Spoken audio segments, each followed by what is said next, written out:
আপনি যদি একবার এই রেমেডিটা করতে পারেন, দেখবেন যে একবার করলেই আপনি বুঝতে পারবেন আপনার মুখের ম্যাসেটা কতটা কমে গেছে। এটা আমি ডায়লগ মারছি না, আপনারা যদি ব্যবহার করেন তাহলে অবশ্যই আপনি বুঝতে পারবেন। একবার আপনি ব্যবহার করে দেখবেন। আপনাকে নিতে হবে প্রথমে কাঁচা দুধ দিয়ে তুলো দিয়ে ভালো করে মুখটা পরিষ্কার করে নেন। সেকেন্ড টাইম আপনাকে নিতে হবে 1 চামচ গোলাপ জল, 1 চামচ গ্লিসারিন, হাফ চামচ হচ্ছে আপনার লেবুর রস।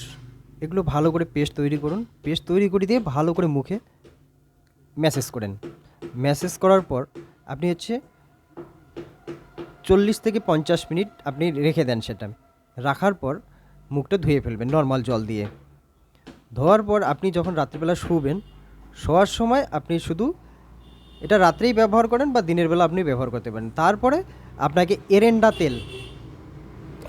তেল বা ক্যাস্টার অয়েল, যেটাই আপনারা চিনেন, এটা ভালো করে মুখে লাগিয়ে শুয়ে পড়েন। 1 মাস ব্যবহার করেন, নিজেই আপনারা আমাকে ফিডব্যাক দেবেন।